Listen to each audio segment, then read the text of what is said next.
안녕하세요. 시내가 책방입니다. 저는 책방지기 한 걸음씩입니다. 오늘은 지난 시간에 이어 폴 트립의 완벽한 부모는 없다 중에서 2장에서 4장을 정리해드리고 몇몇 구절을 읽어드리도록 하겠습니다. 2장, 하나님의 은혜가 당신과 함께한다. 많은 부모가 자녀 양육의 특정 문제를 가지고 있습니다. 물론 대부분은 자기에게 그런 문제가 있는지 자각조차 못합니다. 많은 부모의 마음속에 조용히 자리 잡고 있는 이 치명적인 문제는 하나님의 은혜를 알고 그 은혜에 감사하는 것과 그 은혜에 의지하고 사는 것 사이에 심각한 괴리입니다. 능력 아닌 은혜. 많은 부모가 과거의 은혜, 즉 예수님의 삶과 죽음의 부활로 인해 용서받은 은혜는 잘 알고 장래의 은혜, 즉 하나님의 자녀로서 영원한 안식을 허락받았다는 것을 이해합니다. 그러나 지금 주시는 현재의 은혜와 현실의 많은 문제들과는 아무 상관이 없다고 생각합니다. 하지만 당신이 어디를 가든 하나님의 은혜가 함께 할 것입니다. 하나님께서 인간을 창조하실 때 무엇이든 혼자서 다 할 수 있는 존재로 만드시지 않았습니다. 모든 인간은 하나님을 의지하도록 창조되었습니다. 우리가 스스로 의로워질 수 없듯이 지혜, 자비, 인내와 끈기 같은 미덕을 가지고 태어난다는 것은 환상에 불과합니다. 그러므로 부족함을 느끼더라도 너무 괴로워 마십시오. 그것은 인간으로서 너무도 당연한 것입니다. 하나님께서 부족한 우리에게 중요한 임무를 맡기신 이유는 우리의 완벽한 성공을 위함이 아닙니다. 그 임무를 수행하는 과정에서 우리가 하나님을 만나고 사랑하고 그분의 은혜에 의지하고 하나님께 영광을 돌리는 삶을 살게 하시려는 것입니다. 하나님은 결코 공급 없이 소명을 주시지 않습니다. 하나님은 당신에게 그분과의 동행을 선물로 주셨습니다. 그분은 당신 안에 계시며 결코 떠나지 않으십니다. 진짜 당신과 마주하기. 아직도 갈 길이 먼 진짜 내 모습과 마주한다는 건 그리 즐거운 일이 아닙니다. 나의 자녀들이 고민하는 문제 대부분이 나의 고민과 크게 다르지 않습니다. 이걸 알면 내가 맞고 너는 틀렸다는 식으로 격노하는 것이 아니라 내가 그렇듯 너도 하나님의 은혜가 간절히 필요한 죄인이다라는 심정으로 아이들을 바라볼 수 있습니다.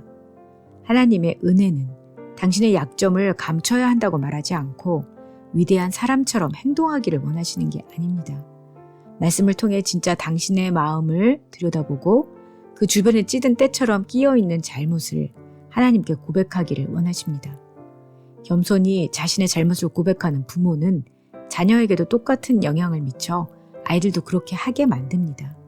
하나님의 은혜는 당신을 당신 자신으로부터 해방시킵니다. 자녀를 양육하다가 짜증이 나고 불쾌하고 지겹고 쓸쓸해지고 모욕감을 느끼고 기쁨이 소멸되는 것을 느낄 때 당신에게 가장 필요한 것은 자녀로부터 해방되는 것이 아니라 당신 자신으로부터 해방되어야 합니다. 부모인 우리의 가장 큰 난제는 자녀가 아니라 바로 우리 자신이라는 것입니다. 이 해방은 오직 예수 그리스도만 하실 수 있습니다. 당신도 아버지가 필요하다. 자녀 양육은 이미 이루어진 회심과 아직 오지 않은 영생 사이에서 이루어지는 성화의 과정인 것입니다. 그분은 우리 삶의 희로애락을 사용하셔서 삶의 압박감과 부담, 골칫거리와 유혹, 기쁨과 기회 등을 통해 우리를 성장시키고 변화시키십니다. 당신의 말과 행동은 당신이 상대하는 사람이 누구인지를 가리키기보다 당신의 진짜 모습을 드러냅니다. 많은 부모가 딱딱한 돌멩이처럼 굳은 마음으로 자신이 항상 옳고 문제가 없다고 생각해서 더 이상 변화하거나 성장하려고 하지 않습니다. 결국 잘못된 양육 패턴을 계속 반복하면서 자녀와 불필요한 긴장 관계를 만듭니다. 자녀에게는 변화를 강요하면서 부모인 자신에게는 다른 잣대를 적용하기 때문입니다. 자녀에게 소리 지르지 말라고 하면서 소리를 지르는 시기죠. 당신이 자녀를 양육하면서 여러 어려움과 마주하게 된다면 그것은 하나님이 당신이 잊고 뭔가 다른 일에 집중하고 계신다는 뜻이 아니고 사랑 많으시고 신실하신 하나님 아버지로 말미암아 우리의 마음이 부드러워질 기회라는 뜻입니다. 당신에게 맡겨진 아이들의 삶을 변화시키기 위해서 하나님은 당신의 마음을 온화하게 만드실 것입니다. 언제나 하나님께서 양육의 모든 순간에 당신과 함께 하실 것입니다. 3장, 율법의 기능과 한계를 분별해야 한다. 근본적이고 미묘한 실수, 모든 부모가 확신하는 신념은 자녀가 성장하고 성숙하고 변화해야 한다는 사실입니다. 많은 크리스천 부모들이 자녀의 삶에서 오직 하나님의 강력한 은혜로만 성취될 수 있는 것들을 율법으로 이루려고 합니다. 만약 규율로 자녀의 마음과 삶을 변화시킬 수 있었다면 그것으로 자녀가 죄에서 벗어나 순종과 신앙의 마음을 갖게 될 수 있다면 예수님은 이 땅에 오실 필요가 없었을 것입니다. 율법의 필요성. 율법은 선과 악을 분별하고 자기 자신을 지키게 하며 각성의 은혜를 줍니다. 율법의 약점. 당신의 자녀는 율법이 필요합니다. 그러나 은혜에 속한 것을 율법이 하도록 요구하는 것은 위험한 일입니다. 다수의 크리스천 부모들이 무의식적으로 그렇게 하고 있다는 것이 우려스러운 점입니다. 그런 부모에게 양육은 처벌과 위협을 동반한 규칙의 총체입니다.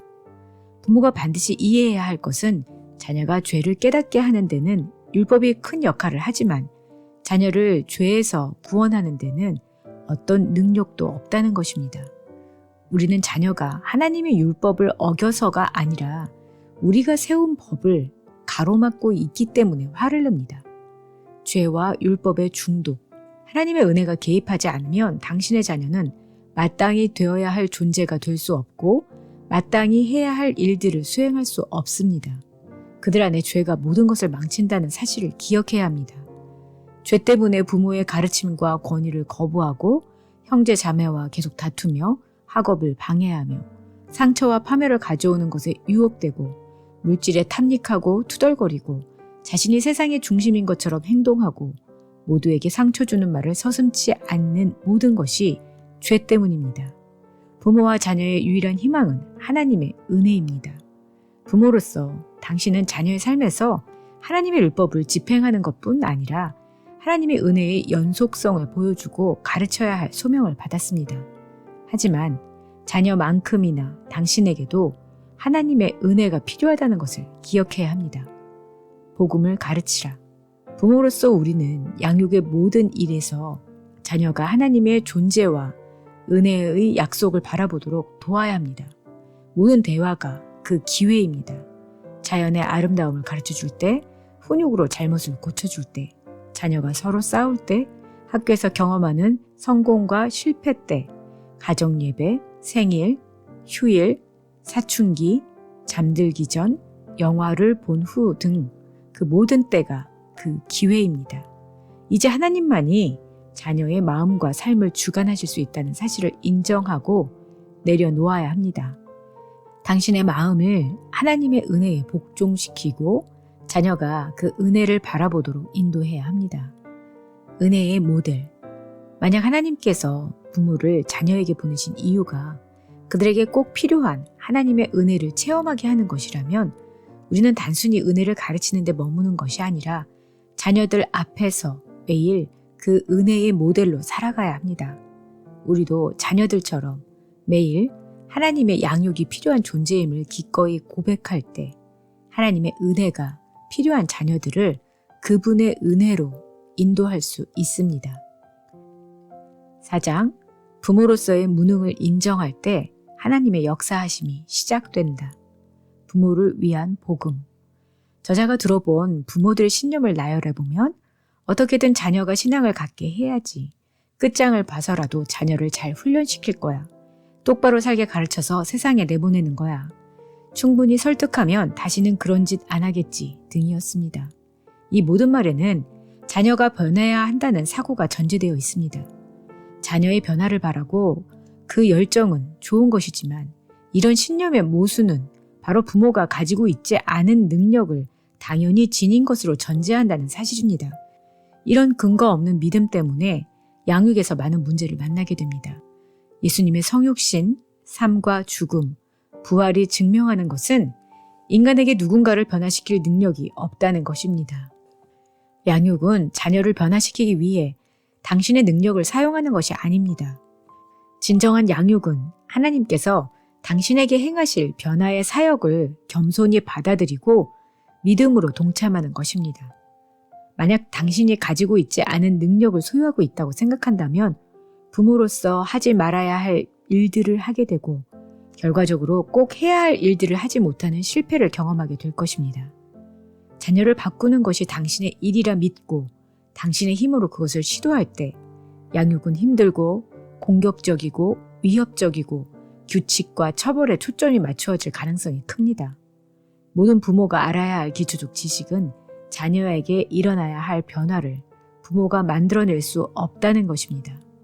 하나님은 우리에게 변화를 창조하라고 명령하신 적이 없습니다. 따라서 당신이 자녀를 변화시키는데 무능하다는 사실을 받아들이는 것은 좋은 양육의 출발점입니다. 자녀를 변화시키는 책임을 당신이 감당할 수 없기에 하나님은 그의 아들을 보내셔서 지속적으로 한 개인의 변화를 이끌어 가심으로 부모의 짐을 대신 감당하십니다.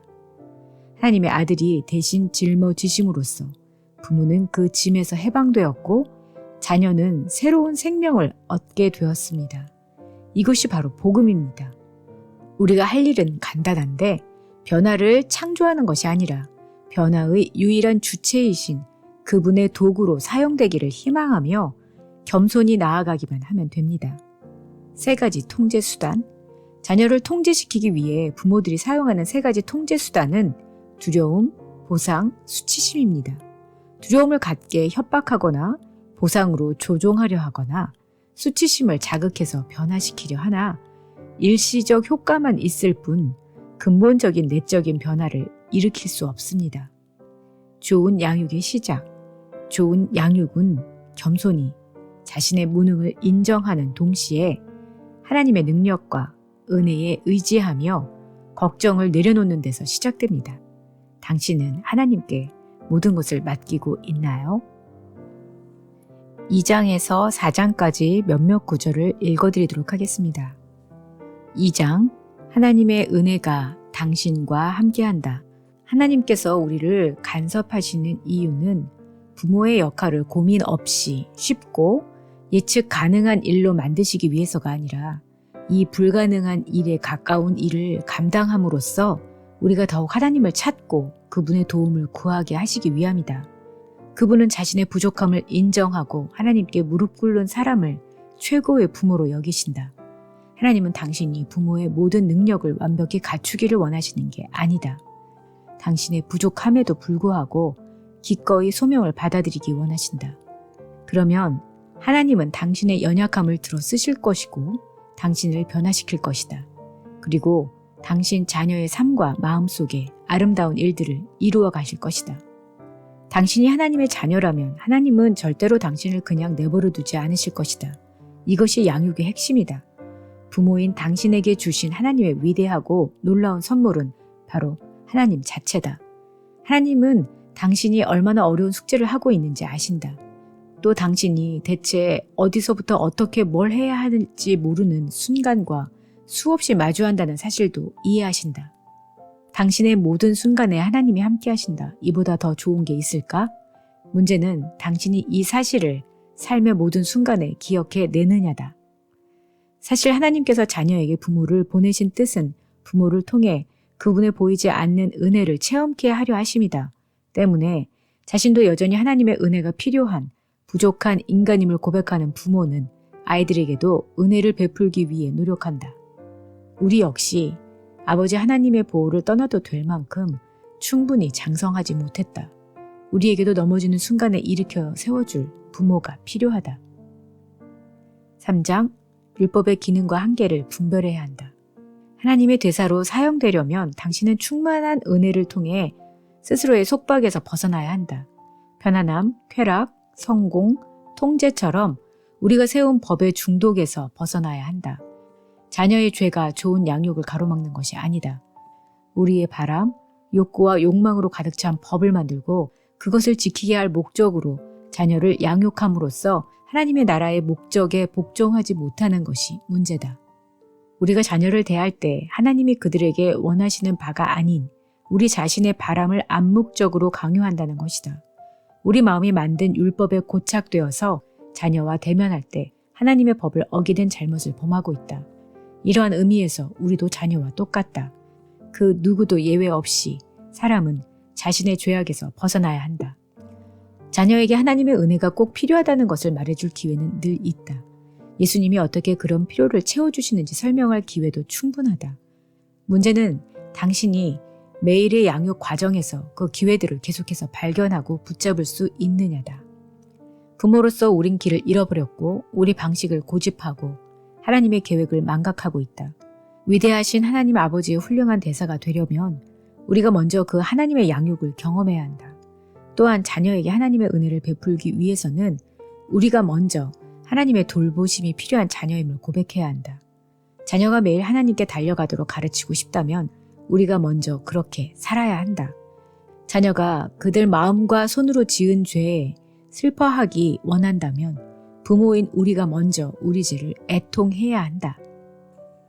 4장, 부모로서의 무능을 인정할 때 하나님의 역사하심이 시작된다.